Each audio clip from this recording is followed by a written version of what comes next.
E agora que eu preciso compartilhar minha tela. Sim.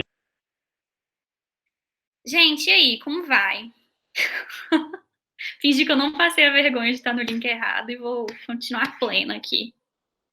Peraí que eu tô só pegando a apresentação. Quando você for iniciar, inicia como se nada tivesse acontecido. Tá. Só para a edição ficar bom. Eu vou atuar para a edição, tá bom? Isso, obrigado. Então tá, gente, a partir de agora eu vou fingir que eu acabei de entrar. Oi, meninas, tudo bem? Bem-vindo ao meu canal. Ei, gente, vocês estão conseguindo ver minha tela? Tá rolando? Bem blogueirinha esse Rafa, gente. Tá rolando minha tela? Tá sim, é. Tá rolando. Eu vou tirar, então, aqui. Deixa eu ver. Tá rolando, vocês estão vendo? Opa. Sim. Estão vendo aí? Era a 23ª? Então tá. Seguinte, como eu não tô vendo o chat, se alguém tiver alguma pergunta e quiser me interromper, fiquem à vontade, mas aí vocês ligam aqui e falam, Alicia, quero falar, porque eu não tô vendo o chat, tá? Tô vendo só o slide. Bom, pra quem não me conhece, já que muitas pessoas entraram nessa quarentena, eu sou a Alicia, trabalho na Oasis desde 2017, eu acho, 2016, 2017, por aí. Comecei no marketing e agora tô na área de inovação. Hoje a gente vai falar de um tema que eu particularmente acho muito legal, que é como que a gente personaliza experiências através da análise de dados. Então, como que a gente vai fazer que o nosso consumidor tenha a experiência mais personalizada e mais perfeitinha, assim, em todos os caminhos para ele, através de dados. Opa, lá, eu pulei o slide aqui que eu me apresentava. Bom, então, eu sou designer de serviço na área de inovação. Se alguém tiver alguma dúvida, quiser esses slides, pode mandar um e-mail para mim que eu mando para todo mundo. Vamos começar, então. Primeiro, eu queria agradecer o convite do pessoal do marketing, o Wellington, principalmente, que me chamou para fazer esse Power Up, e todo mundo que fica aí na função de fazer isso acontecer. Bom, hoje a gente vai falar de uma coisa muito ligada à inovação, mas que não deixa de ser estratégia também. Então, muita gente fica em dúvida, o que o designer de serviço faz? Qual que é o papel da área de inovação? Eu achei essa imagem, eu acho que traduz perfeitamente o que a gente faz. A gente desenha e desenvolve experiências que fazem a vida das pessoas. Ah, que gracinha. O quê? Quê? Acho que foi o microfone desativado. Exato. Eu fiquei tipo... Divulgou. Oi, alguém quer? Eu acho que rolou uma cantada aí, Alicia. Ei? Eu só vi, olha que gracinha. Eu acho que rolou uma cantada. A gracinha só a gracinha é o slide. Os dois, é uma gracinha. Continuei. Obrigada. Bom, então o que o designer de serviço faz? Ele desenha e desenvolve experiências que fazem a vida das pessoas mais simples. Basicamente é isso, a gente procura soluções de trazer a maior simplicidade, coisas intuitivas, experiências que sejam realmente relevantes para as pessoas.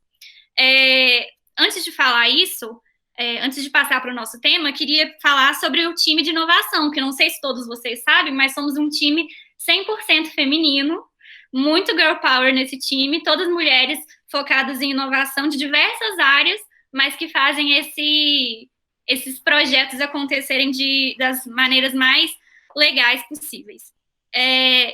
Dito isso, acho que a gente pode começar já a falar sobre o tema principal, que é personalização através da análise de dados.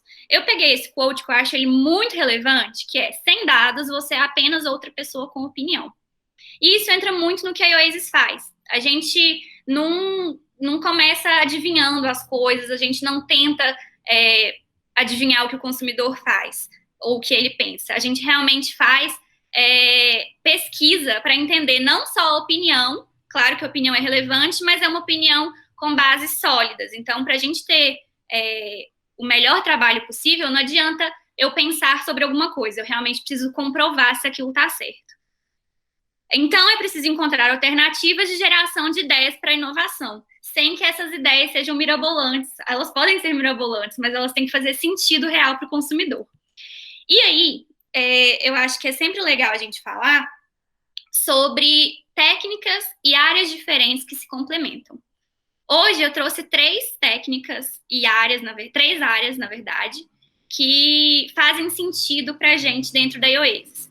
Primeiro é a antropologia, não sei se vocês sabem, mas é basicamente o estudo do homem, do ser humano, e abrange todas as dimensões, sejam elas materiais, sejam elas físicas, psicológicas, culturais, abrange realmente o existir do homem e como é a sua atuação no mundo.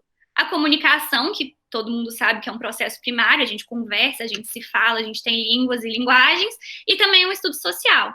E a inovação, que é um processo que promove desenvolvimento de padrões anteriores e melhorias através da criação e transformação. Então, a gente precisa ver o que está acontecendo e inovar em cima disso. Gente, eu estou com umas anotações aqui, umas colas, tá? Vocês ignorem essas pausas. A gente precisa pensar em um conceito que eu não sei se todo mundo é muito familiarizado, mas eu tenho certeza que vocês já ouviram falar, que é etnografia. A etnografia vem da antropologia, mas de um tempo para cá, na verdade, de um bom tempo para cá, muitas áreas bebem dessa fonte que é a antropologia. E a etnografia nada mais é do que entender um povo, entender uma nação, ou entender uma sociedade e descrevê-la. Então, se a gente juntar etno e grafia, é basicamente isso. Etno vem de povo, de população, de nação, e grafia vem da escrita. Basicamente, observar e analisar o que é costume para um povo. Como que a gente usa etnografia dentro da área de inovação? Que, na verdade, não tem nada a ver com antropologia, não é nada teórico, mas é muito técnico pensando nessa parte de antropologia. A gente observa, a gente levanta hipóteses e a gente tenta descrever tudo que está ocorrendo. Então, toda pesquisa é feita com essa base. A gente precisa ouvir o que as pessoas dizem, a gente precisa sentir o que as pessoas sentem e observar o que elas fazem. Então, na hora da gente criar um produto, criar uma estratégia, criar uma solução, a gente precisa vivenciar. Eu acho que todo mundo sabe que nunca é a mesma coisa. Alguém te contou sobre um restaurante, por exemplo. Ah, vai lá comer no restaurante X, é muito bom. Tá bom, você sabe que é muito bom, mas você só vai descobrir se realmente é bom quando você for lá e comer o prato que a pessoa te falou. Então, do mesmo jeito acontece nos nossos projetos. A gente escuta o que todo mundo diz, a gente vai para o ambiente sentir o que as pessoas sentem e a gente observa como elas agem e como que funciona essa interação com o ambiente e com as realidades. Ficou alguma dúvida? Estou falando muito rápido, vocês estão entendendo? Alguém não entendeu alguma coisa? Tá ótimo, Melissa. Então tá, porque é muito difícil a gente ficar falando assim sem ver a reação de vocês. Então, não sei se vocês estão com dúvida, se vocês estão entendendo. Eu vou continuar. O que acontece? Toda pesquisa etnográfica, ela tem esses 4 fatores que são muito importantes. Primeiro, ela precisa ser experiencial. Então, a gente precisa mergulhar numa realidade e experienciar aquilo à flor da pele mesmo, entender como que tudo funciona. Ela é multifatorial, ou seja, eu preciso de mais de um fator para ver se a hipótese que eu estou levantando é verdadeira. Como que a gente faz na Oasis? Vou dar o exemplo do que a gente faz na área de inovação. A gente faz uma triangulação de métodos. Então, toda hipótese que a gente cria ou analisa, ela tem que ser testada 3 vezes em 3 métodos diferentes. Mais para frente eu posso explicar um pouquinho melhor de como a gente faz essa triangulação e como que a gente escolhe qual método vai ser usado.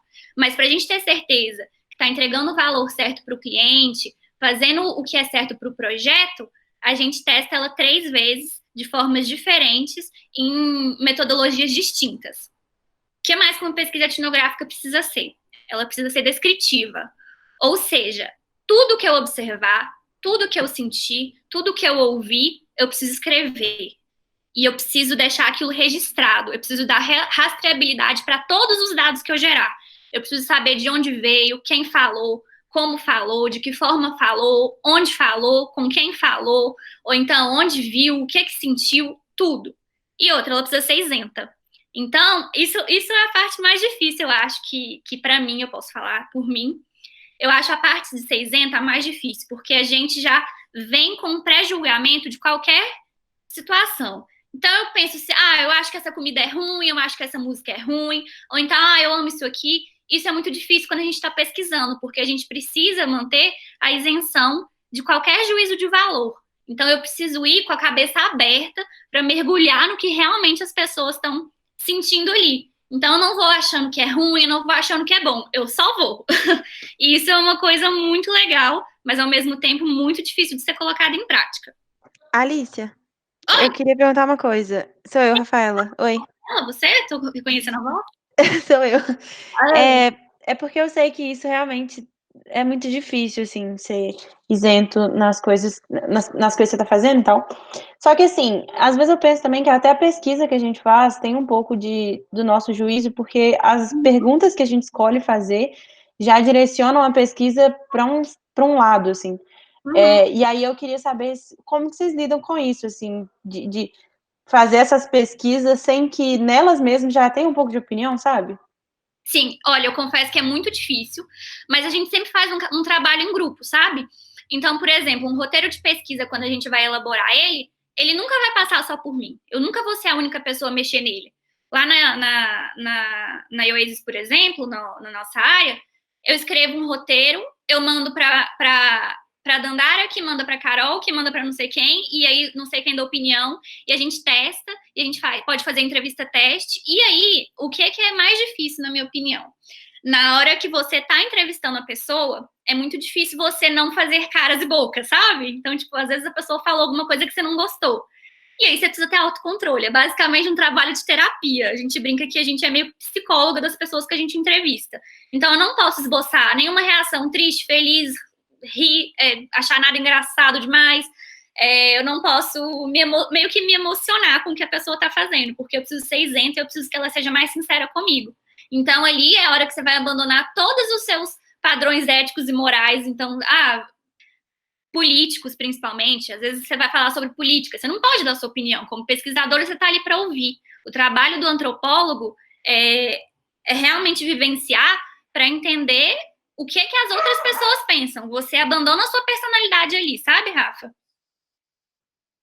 Sim, entendi. E eu acho que isso de passar por várias pessoas, eu acho que acaba dando uma certa isenção, né, na medida do possível, porque é mais fácil de perceber se existe um juízo ali, se várias pessoas estão trabalhando juntas. Exato. A gente tem muito esse cuidado de não enviesar nada. Gente, desculpa, minha cachorra tá latindo, só um minuto. Acho que parou. A gente tem muito esse cuidado de não enviesar nenhuma pesquisa, sabe? Então, não colocar perguntas que sejam muito óbvias, direcionando para um lado, não colocar aquelas perguntas que são retóricas, sabe? Então, você fazer perguntas mais objetivas e instigar o entrevistado, normalmente, a falar mais. Então, a gente nunca vai ficar perguntando: você acha isso aqui, né? Não. Você acha que isso aqui é assim? Não. A gente vai perguntar assim: como é isso? O que você acha disso? A gente nunca dá juízo de valor em nada. Mas, enfim, eu vou te explicar isso mais pra frente. A gente vai começar agora falando sobre isso. Tá, beleza. Obrigada. Eu vou falar para vocês alguns métodos que a gente usa. A gente usa métodos mais qualitativos do que quantitativos. Isso dá pra gente uma coisa muito complicada que se chama analisar as entrelinhas. O nosso dado nunca vem bruto, como um dado quantitativo. A gente nunca vai ter números, a gente nunca vai ter percentual. A gente sempre vai ter que analisar as entrelinhas. Então, a gente tem que entender o que a pessoa diz e o que ela quis dizer com aquilo. Por isso, eu vou mostrar para vocês alguns métodos que a gente tem quando a gente começa um projeto. Antes disso, eu queria ver se alguém tem alguma dúvida sobre exatamente o que eu estou falando. Porque é o seguinte, isso que eu estou mostrando para vocês é um método que a gente usa quando a gente vai começar um novo projeto. Então, vou dar um exemplo, tá? Quando a gente vai começar um novo aplicativo, vou dar um exemplo mais simples.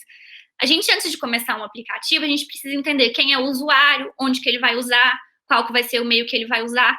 E isso que eu estou mostrando é a forma em que a gente consegue descobrir isso. Isso está claro para todo mundo? Se não tiver, por favor, alguém se manifeste. Ninguém se manifestou, eu dei 1 segundo. Então, eu vou continuar. Primeiro passo que a gente faz em uma pesquisa qualitativa. Pesquisa Desk. Acho que algumas pessoas já devem ter ouvido falar isso, porque a gente faz isso muito também na área de comunicação e de marketing, que é analisar dados secundários. O que são dados secundários? São dados que já existem no mundo, ou já foram gerados previamente por outras pessoas que não são vocês. Um exemplo assim, de dados secundários. Quando a gente precisa procurar alguma coisa relacionada a censo, tem o IBGE, tem o IPEA, tem, enfim, inúmeros sites que a gente consegue essas pesquisas. Então, isso são dados secundários, são pesquisas pré-existentes ao meu projeto.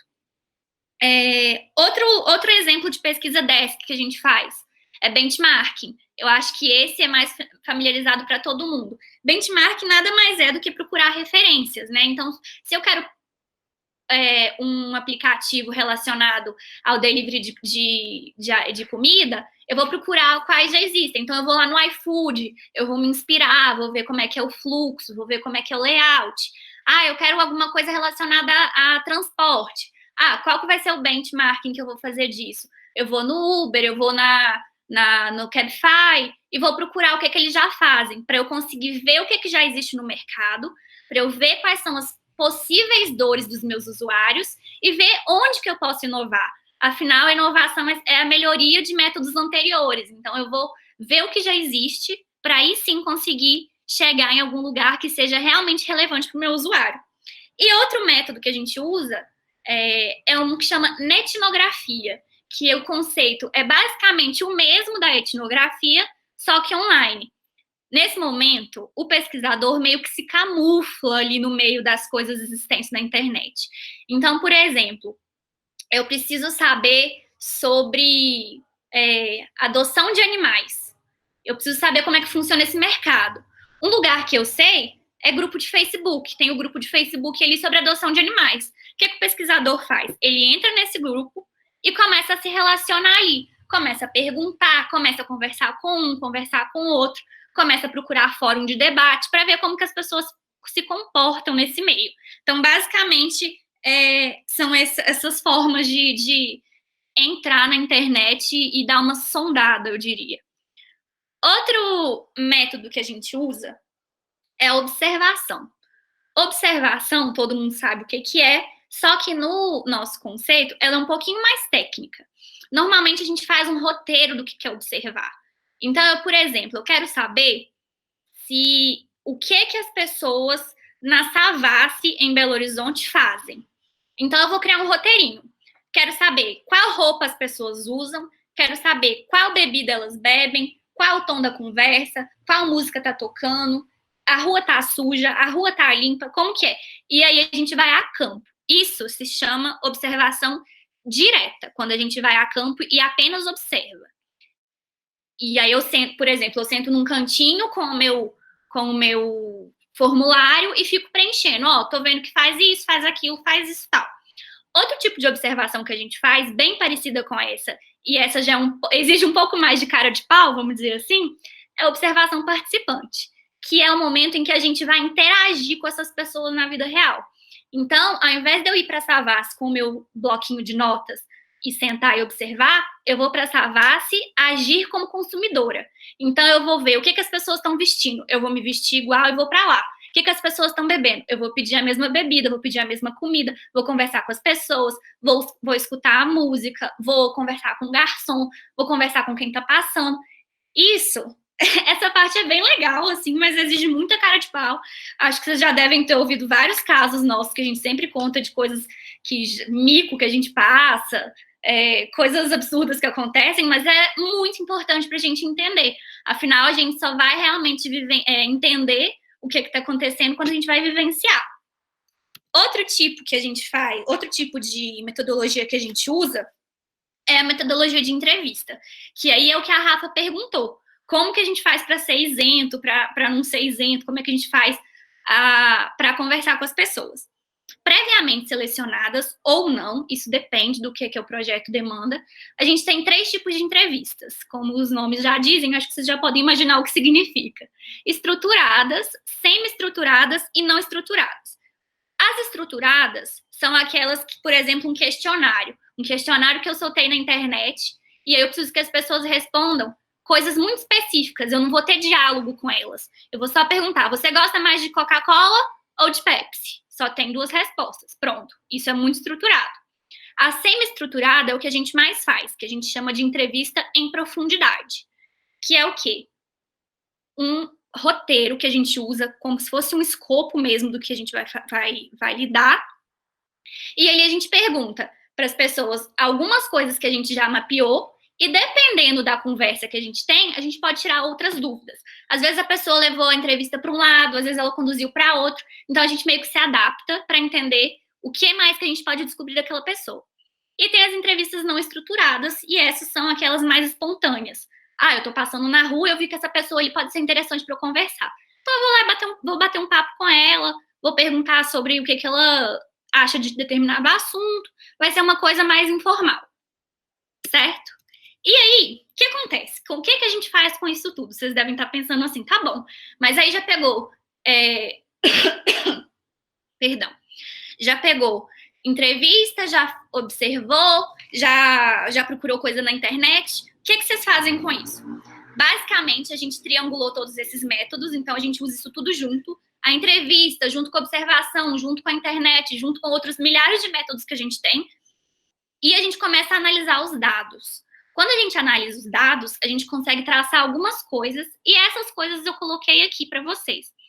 Número 1, mapear jornadas. Então, a gente consegue entender, por exemplo, o fluxo de uma pessoa dentro de um serviço. Vou dar o exemplo do Uber de novo.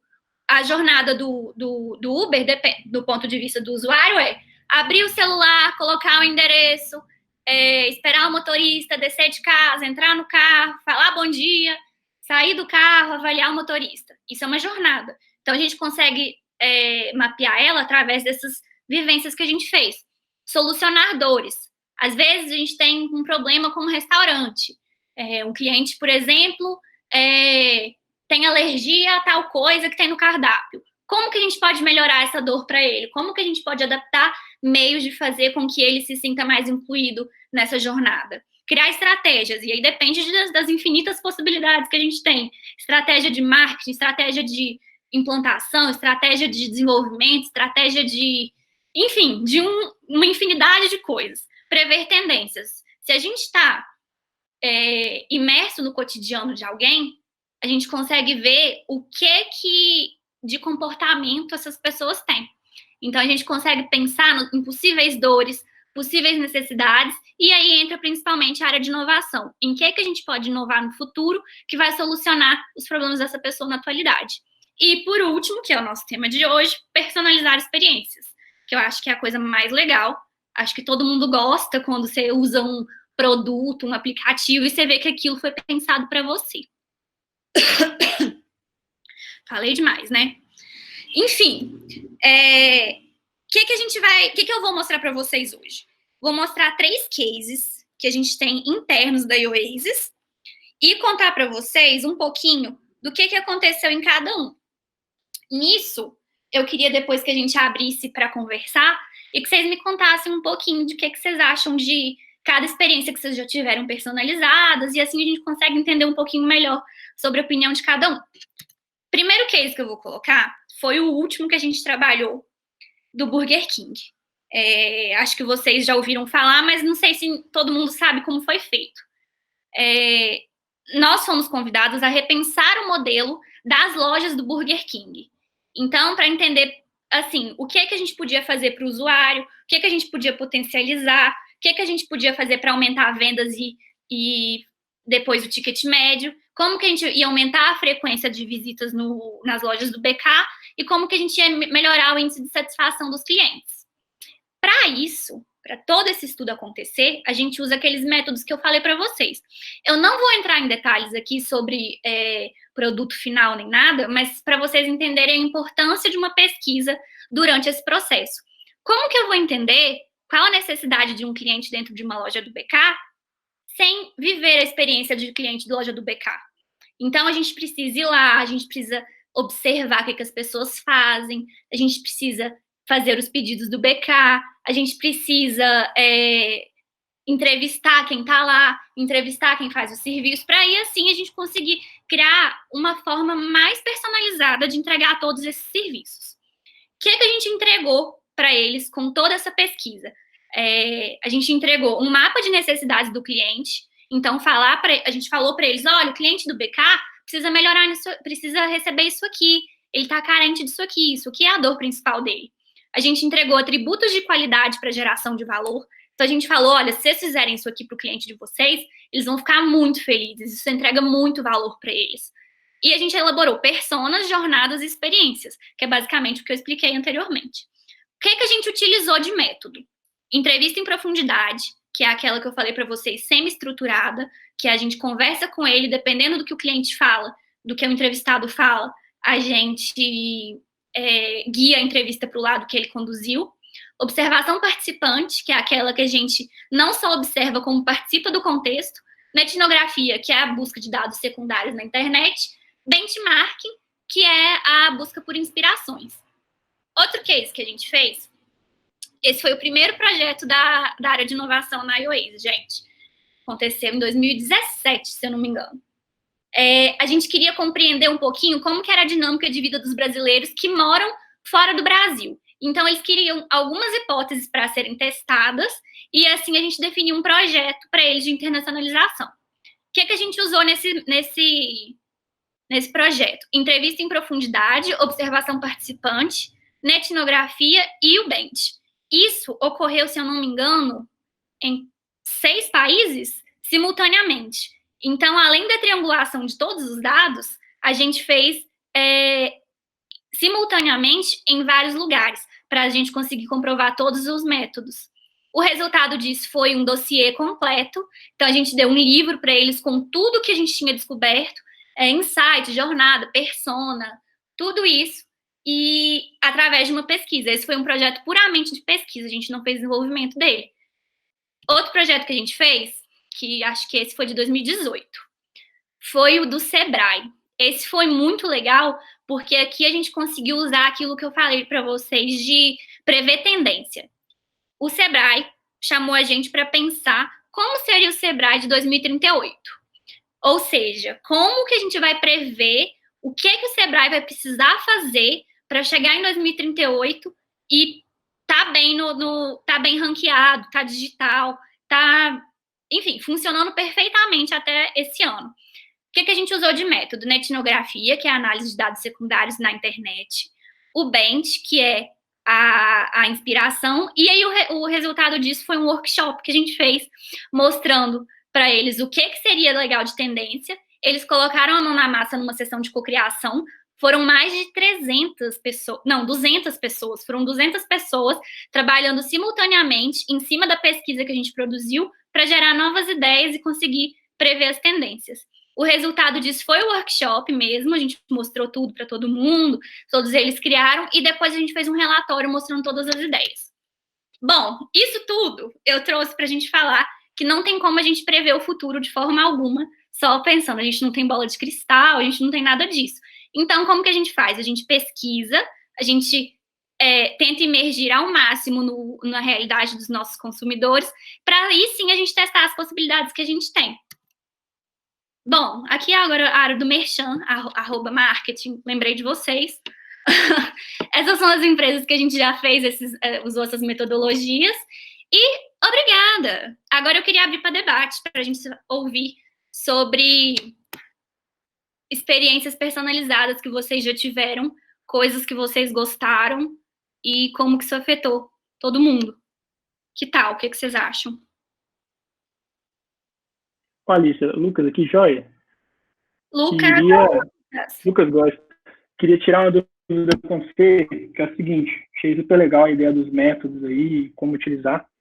E aí, pelo que eu entendi, os métodos vão criar, em alguns casos, um produto a ser desenvolvido, ou alguma modificação que vai ser feita algo que já existe, etc. Tem alguma forma que depois da construção do produto, a gente revalide se ele alcançou o que deveria? Tem super. A gente consegue fazer teste, né? O microfone botou, Alice. estava no mudo, perdão, tô falando aqui sem ver. Tem como sim, Lucas. A gente consegue testar todas essas possibilidades e depois ver o retorno. Claro que nenhum retorno desses é imediato, né? A maioria. Alguns se a gente for olhar em termos quantitativos, dá. Mas em termos qualitativos, é aquilo que eu falei, a gente precisa analisar nas entrelinhas. Então, depois que a gente validou todas as hipóteses que a gente tem, a gente consegue testar, mas aí depende do contexto. Vou te dar um exemplo. Se a gente viu que algum prato de um restaurante, por exemplo, não estava saindo muito. Então, a gente foi a campo e tentou descobrir por que esse prato não está servindo muito. E aí a gente descobriu, por exemplo, que o prato está muito salgado. E aí a gente vai diminuir o sal desse prato, faz uma campanha, tô viajando, tá, gente? Um exemplo super hipotético. Faz uma campanha pra gente ver, por exemplo, será pra gente explicar pro cliente, olha, nosso tempero mudou, não sei o que e tal. E a gente faz o quantitativo disso. Quantos pratos foram pedidos antes, na hora que a gente tinha esse problema, depois que a gente solucionou o problema, quantos pratos foram pedidos. Um exemplo. Mas tem vários, se for para olhar número de downloads, número de consumo, tempo de permanência do cliente dentro da sua loja. Enfim, tem diversas variáveis. Mas dá pra gente. Mas com certeza dá pra gente medir isso sim. Legal. Alguma pergunta? Não, obrigado. Aliás, você entendeu o que eu falei? Eu acho que eu dei muito exemplo viajado, mas. Não, entendi. Não, eu achei assim, minha dúvida era o seguinte. Era mais relacionada o método faz uma previsão, algo é realizado após essa previsão e a gente valida como a gente valida um produto normal mesmo. Não tem sim, exatamente. A gente valida igual a gente valida qualquer produto normal, exatamente. Legal, show de bola. Obrigado. Nada. Quem mais? Alguém tem uma... Gente, que é isso? Eu tô lendo o chat aqui, Alicia Gavassi, pelo amor de Deus. Alguém mais tem alguma dúvida? Alguma coisa que eu não expliquei bem? Ali, ó, Maria Carol lembrou bem, o processo é iterativo, exatamente. Gente, não é possível que vocês entenderam tudo. É isso? Alice, me dá mais um exemplo legal de uma coisa interessante que você descobriu em campo, que você nunca imaginava que você ia descobrir aquilo. Algo que super surpreendeu. Nossa, deixa eu pensar. É tanta coisa que a gente descobre, deixa eu pensar uma. Mas aí, bom, eu vou falar uma, mas aí, o marketing, vocês têm que cortar, porque é conteúdo sensível, tá bom? Vamos deixar isso interno aqui. Beleza. Então, só você não citar qual projeto que é, Alicia. Pode deixar. Bom, por exemplo, eu descobri que em um determinado local, vou dar um exemplo, vou sair do contexto, vou dar outro exemplo, tá? Vou dar um exemplo seguinte. Existe um espaço com uma decoração específica. Quando a gente mostrou para as pessoas a decoração específica, pessoas super clientes do local, elas não reconheciam aquele local. Quando a gente mostrava uma outra decoração nada a ver, todas associavam ao nome da marca, sendo que era uma decoração que não existia. E a decoração real que existia, que as pessoas tinham contato todos os dias, ninguém reconheceu. Isso é uma coisa muito surpreendente dentro de um processo, porque você acha que seus clientes estão super fidelizados com o seu ambiente e, na verdade, quando você olha lá, ninguém lembra, não foi marcante o bastante. Elas pensam de um jeito completamente diferente de uma realidade que nem existe. Acho que isso foi uma descoberta legal. Eu tenho uma pergunta. É a Rafa de novo. Agora eu tô vendo, eu desliguei a apresentação, tô vendo as carinhas. Ah, tá. Você falou na parte do BK, por exemplo, sobre geração de valor. Como que é calculado esse valor numa forma mais prática, assim? Tipo assim, quais ferramentas você usa para calcular esse valor? Legal, vou dar um exemplo de ferramenta que a gente usa. Quando a gente propõe algumas coisas para geração de valor, a gente chega para os entrevistados e fala, olha, você tem essas opções aqui. Então, eu vou te dar exemplo de cadeira, tá? Olha, você tem essa cadeira de madeira, você tem essa cadeira de espuma, você tem uma cadeira com grades, você tem uma cadeira rosa, você tem uma cadeira azul. Eu vou te dar aqui um mapa de curva. E aí, a curva eu vou colocar lá embaixo. Coisas que são, por exemplo, indiferentes, coisas que são interessantes, coisas que são atrativas e coisas que são fundamentais. E aí eu vou perguntar para esse entrevistado, olha, a cadeira de espuma para você é atrativo, é fundamental, é interessante, é indiferente? O que é? E aí a pessoa vai colocar numa escala para mim. Só que isso é repetido muitas vezes. Então, por exemplo, no BK, para a gente descobrir coisas de geração de valor, a gente conversou com mais de 30 pessoas mostrando essa escala. Então, quando a gente vai fazer a análise de dados, a gente vê que para o perfil A, a cadeira, por exemplo, rosa, faz mais sentido. E para o perfil B, a cadeira rosa é completamente indiferente. Dando um exemplo, assim, de cadeiras, entendeu? Então, a gente tem várias dinâmicas. A gente tem dinâmicas também, a gente chama isso de card sorting. Eu mostro vários cartões para você. Então, eu mostro para você um cabelo liso, um cabelo enrolado, um cabelo loiro, um cabelo ruivo, um cabelo crespo, enfim, 300 coisas. E eu vou te perguntar, define para mim isso aqui numa escala de 1 a 10, o que você gosta mais, o que você gosta menos. E nisso eu vou repetir com várias pessoas, o máximo que eu conseguir dentro do meu escopo de projeto, dentro do tamanho da minha amostra, e aí eu vou ver, olha, X pessoas preferem o cabelo X do que o cabelo Y. Então, para essas pessoas faz mais sentido a gente colocar o cabelo X. Entendeu? Entendi. Obrigada.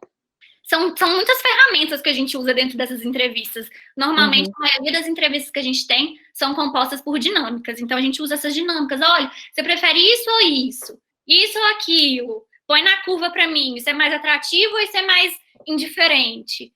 E aí, a gente consegue, quando junta a massa de dados, a gente consegue ter um resultado. Entendi. Legal. Mas alguém tem alguma dúvida?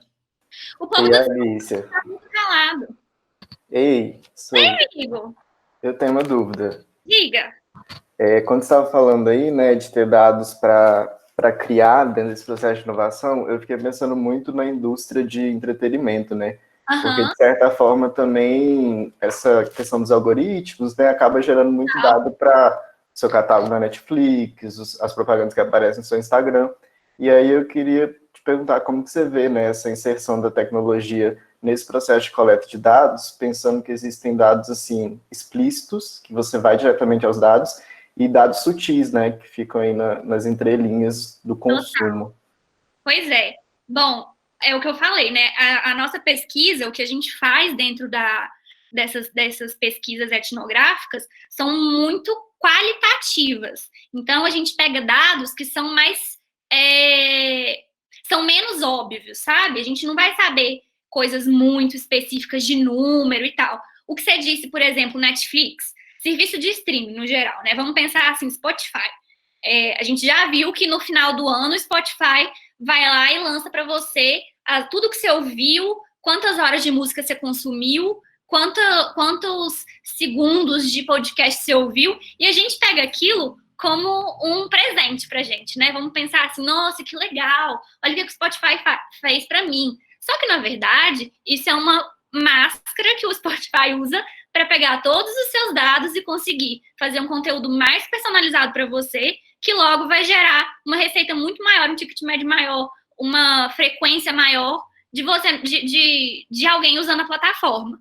Então, assim, o que eu acho? Acho que personalização é muito legal, mas a gente tem que lembrar que para a gente conseguir experiências personalizadas, a gente precisa ceder. Então, para eu conseguir ter um produto que seja a minha cara, o produto quem está por trás do produto precisa me conhecer. Eu acho isso complicado, porque entra aquela coisa, uma coisa meio ética, uma coisa meio de proteção de dados e tal. Mas é aquela coisa, realmente, se eu quero uma experiência personalizada, eu preciso ceder o que tem da minha parte para o produto conseguir se encaixar. Respondi sua pergunta ou eu divaguei demais? Não, respondeu super, muito interessante pensar nisso, quando você pode ceder para ter uma personalização. Exato. Uma reflexão. A gente recebe aquilo. Estou falando do Spotify, que foi o exemplo que eu lembrei. A gente recebe isso do Spotify no final do ano como um presente pra gente, sabe? A gente se sente especial, a gente fica, ai, que legal, que interessante. Mas, na verdade, aquilo é um caminhão de dados que você cedeu para uma plataforma para ela conseguir fazer com que você compre mais dela, sabe? Basicamente isso, falando assim, em realidade. Arrasou, obrigado.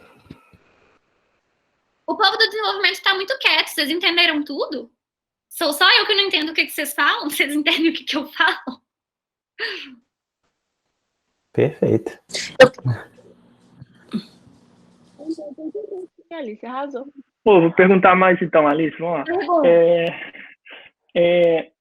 Eu vi que você passou por alguns métodos, eu não sei se tem mais ou não, mas eles fazem parte de uma metodologia completa ou são separados e a gente vai utilizando de acordo com a necessidade? Entendi. Bom, é o que eu falei. Quando a gente vai pensar em inovação, a gente pensa em beber de várias fontes, sabe? De várias áreas. Então, por exemplo, a pesquisa etnográfica vem da antropologia. Então, é uma coisa que veio de uma pesquisa de campo, por exemplo, estudar a tribo indígena, estudar costumes de um povo, e a gente usa isso para fazer inovação. Então, a gente pegou uma metodologia da antropologia e trouxe para inovação. Benchmarking, por exemplo, vem da comunicação, que são quando você procura referências para te inspirar. Então, a gente buscou lá da comunicação e pôs aqui na inovação. Tem metodologias que são, sim, um processo contínuo, que a gente tem, assim, como que eu falo? Realmente a gente tem que seguir passo a passo, mas tem essas coisas que são mais uma junção, é um quebra-cabeça, sabe? A gente tem que entender a necessidade do cliente para a gente pensar o que eu posso colocar aqui que faz sentido para esse projeto acontecer e acontecer de um jeito legal. Então, a antropologia, eu acho que a gente usa muita coisa da antropologia, a gente usa muita coisa de estatística, a gente usa muita coisa de arquitetura, muita coisa de engenharia, enfim, das áreas mais diversas possíveis. E assim a gente consegue criar um método que seja aderente e também personalizado para o cliente. Brincando com essa coisa da personalização, os nossos projetos também são personalizados. Então, depende muito da dor que o cliente traz para a gente conseguir atender e buscar todos os recursos necessários. Show de bola. Então, acaba que tem muita experiência suas também, né? O que vocês já vivenciaram, acaba que vocês podem aplicar de diversas formas e tal. E isso é uma coisa muito legal na nossa área. Por exemplo, eu falei que a área é de mulheres, mas é a área de mulheres de habilidades completamente distintas.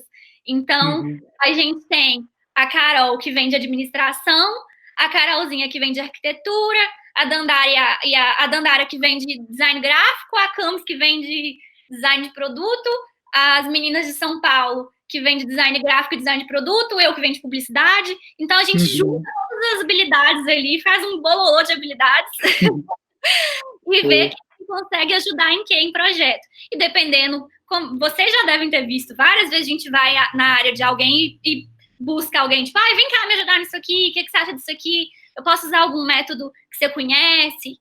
É muito de troca, sabe, Lucas? Então, tipo, a gente tá trocando habilidades, trocando experiência para ver em que a gente pode personalizar e melhorar mais o projeto do cliente.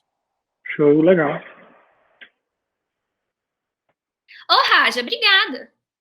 Acabei de ver sua mensagem. Gente, mais alguém tem dúvidas? Podemos encerrar?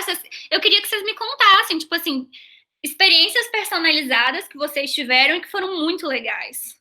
Além de serviços de streaming, sabe? Sem ser Netflix, Spotify. Eu tava conversando com uma amiga e ela falou assim, tem o Starbucks. O Starbucks é realmente muito legal, porque de acordo com o que você vai pedindo, tem aquele programa do Starbucks Rewards, que de acordo com o que você bebe, ele te oferece promoções, ele te oferece presente, coisas que são personalizadas e não são necessariamente um serviço de streaming. Alguém sabe algum aí? Indicações. Eu posso dar uma... Pode falar, né, Carol? Eu posso dar um exemplo legal, que não é uma experiência minha, mas é tipo um case muito legal da área. Não da nossa área, tá? Eu digo da área de... Da área do quê? Da área de inovação, design thinking, etc. Que tem como base a gente sempre aprofundar e empatizar, né, naquilo que a gente está construindo, desenvolvendo, porque por mais que a gente não tenha vivência suficiente dentro daquele contexto ou dentro daquele cenário, a gente precisa aprender a linguagem até para comunicar e entender o que as pessoas estão falando para a gente, né? E tem um estudo bem legal de personalização, não sei se vocês já viram, que foi... O pessoal do AC Camargo estava preocupado com o volume de intercorrência que as crianças que estavam internadas com câncer estavam tendo. depois das sessões de quimioterapia. Né? Elas assustavam, porque chegava aquele tanto de fio, furava as crianças, botava aqueles tubos tubo com soro, tubo com a quimioterapia e tudo mais, e aquilo era assustador, porque você falava que era um químico, né, que estava injetando na criança. E aí eles começaram a conversar com vários pais, várias crianças, vários médicos, enfermeiros, entenderam o contexto, e tudo que eles queriam era melhorar essa experiência tão delicada para as crianças, sabe? Uhum. E aí eles entenderam que as crianças, quando os pais liam, ou contavam casos ou histórias nesse momento, ajudava a aliviar um pouco naquele momento. E eles vieram com uma ideia de criar cases para as bolsas de quimioterapia. E cada case desse era o case de um super-herói específico. Ai, que legal. Então, quando a criança era internada, eles viravam para ela e falavam assim, olha, qual que é o seu super-herói, sua princesa que você mais gosta? Ele virava e falava assim, é o Homem-Aranha, sei lá. Aí, quando eles iam trazer a medicação, eles traziam num case todo adesivado de Homem-Aranha e eles começaram a falar que eles estavam injetando era superpoderes. Ai, que incrível! Entendeu? E diminuiu, aí tem todo o estudo, é bem legal, os cases é massa, que diminuiu muito o índice de internação, de intercorrência, de efeito colateral em várias dessas crianças, entendeu? E foi uma experiência completamente personalizada e que usou de todo esse aspecto etnográfico, de pesquisa, entendimento de contexto e de jornada para melhorar a experiência de uma persona específica. Com certeza, para fazer esse estudo, eles fizeram vivência lá dentro, fizeram com participante, fizeram entrevista, fizeram etnografia, enfim, tudo que a gente faz desse jeito. Exatamente. Mas eu acho que eu sempre vejo esse, eu acho realmente uma experiência memorável, sabe? Com certeza. Acaba que pode ser uma experiência que, para alguns, é traumática, né? Que vai afetar o resto da vida, e eles conseguem fazer de uma maneira mais leve. Lucas, você ia contar, conta. A minha foi mais simples, foi bem recente, inclusive, foi de compra online. E foi a melhor compra online que eu já fiz na minha vida, inclusive recomendo aí o Magazine Luiza. Além de terem conseguido entregar em um dia, conforme era o previsto mesmo, basicamente eu fiquei em conversa com o chatbot deles lá pelo WhatsApp. Eu não precisei baixar nenhum app e não precisei instalar mais nada para saber o que estava acontecendo. E eu sabia que era um chatbot, mas a forma com que ela conversou comigo durante esse tempo todo me deixou tão satisfeito. E assim, eu não precisava buscar informação, a informação estava sempre chegando em mim, que no final eu nunca avaliei uma loja online. Eu fiz questão de ir lá e avaliar a minha compra por causa do atendimento do chatbot. Então, assim, poxa, é muito legal. Legal, muito bom. Legal mesmo. E às vezes a experiência é tão legal que você nem lembra que você está conversando com um bot, né? Exatamente, foi isso que aconteceu. Apesar de eu saber, eu esqueci. Magalu. Exatamente, foi muito legal. Legal demais. O Pelegrino falou quarentena, né? Quarentena, a gente começa até com chatbot, conta uma história para ela. Muito bom. Alguém mais quer compartilhar? Um exemplo, eu acho que é até bem próximo da gente, não sei se encaixa dentro do que está sendo discutido, é o Yubi, né? Total. Pena que tá pausado aí, mas em termos de consumir benefícios que sua empresa te dá, é uma experiência de personalização bem bacana. Muito legal. Palmas para o Yubi, realmente é uma experiência muito legal e é um MVP, né? Então a gente pode ver que a personalização pode entrar em vários níveis. Não precisa ser o mais rebuscado, o mais complexo, nada disso. A gente pode fazer inovação em qualquer coisa. E personalizar. Gente, o que mais? Vocês estão muito calados, tem 25 pessoas. E foi um processo iterativo também, né? No primeiro mês viu o que estava saindo mais, depois colocou outros produtos, mudou um pouco a navegação, então ele vai iterando aí o tempo todo. Colheu o feedback através de pesquisa. Verdade. Gente, bom, já que ninguém falou mais nada, acho que acabamos. Como é que faz o marketing? A gente fala tchau e vai embora. Nossa! Então tá bom.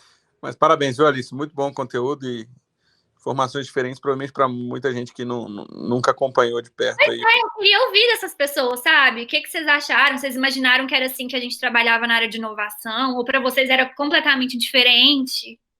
Queria ouvir pessoas. Eu vou falar de novo, então. É rápido de novo. Eu já falei muito, mas é que eu gosto. Pessoas ativas nesse negócio. Mas é que, assim, eu gosto muito desse tema, eu faço publicidade, né? Então eu acho que tem um pouco a ver também. Eu achei muito legal essa perspectiva de pesquisa, que, tipo assim, porque na publicidade, de certa forma, sempre rola essa pesquisa para entender público e etc.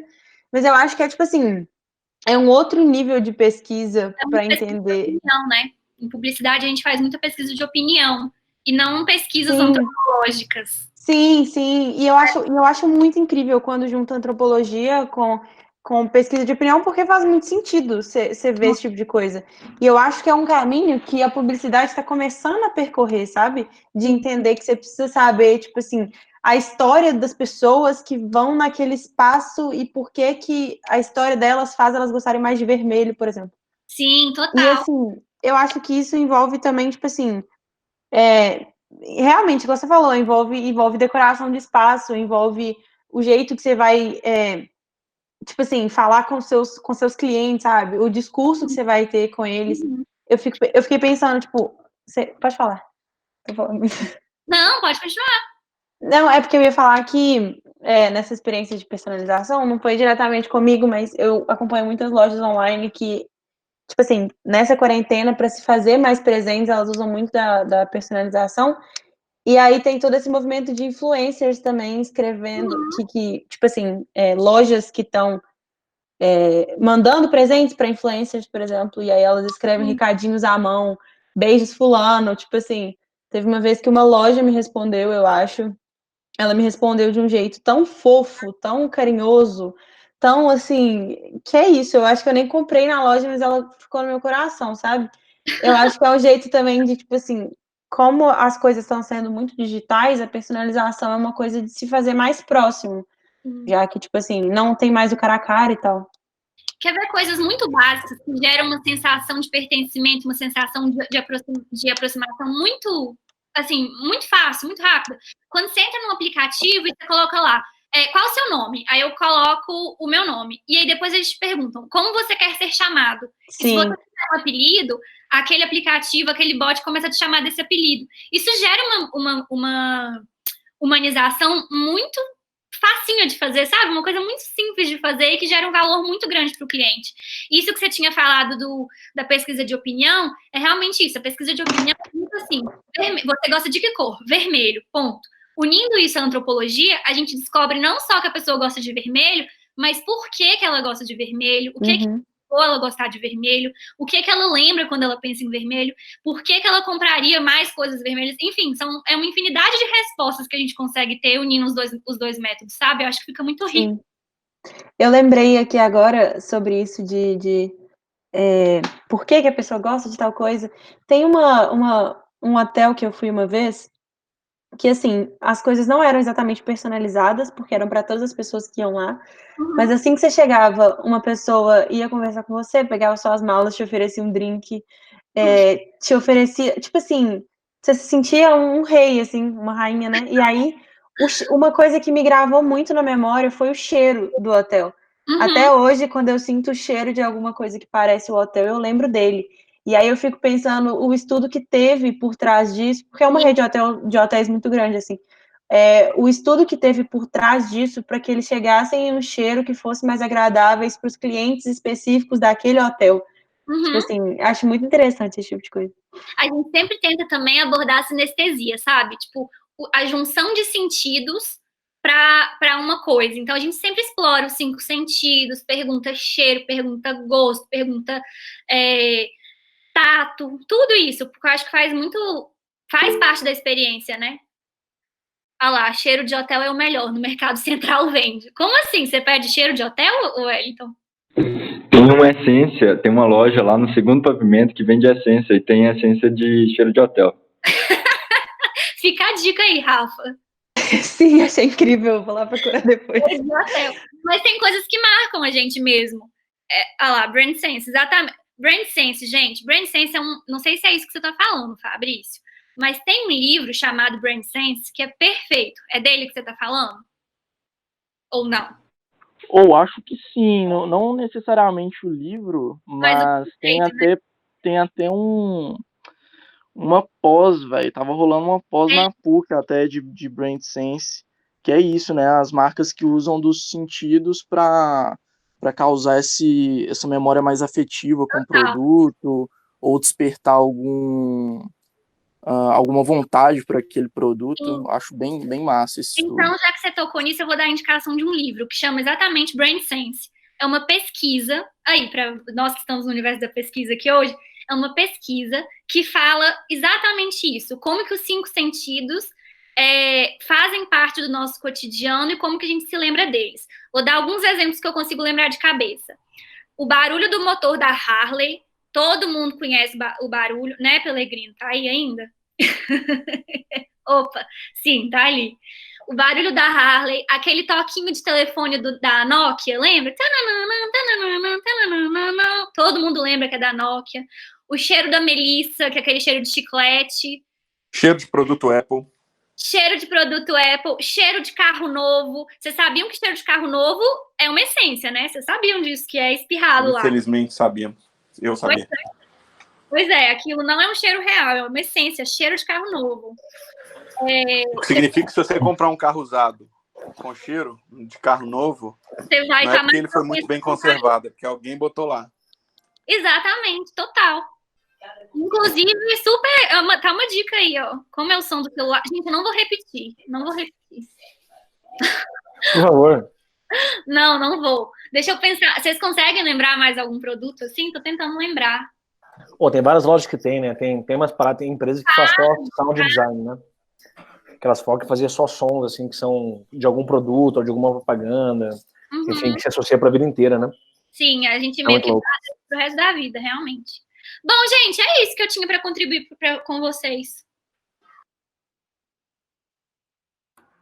Enfim, cheiro de manteiga para parecer que a pipoca é deliciosa. Verdade, cheiro de cinema, gente. Cheiro de cinema. Total.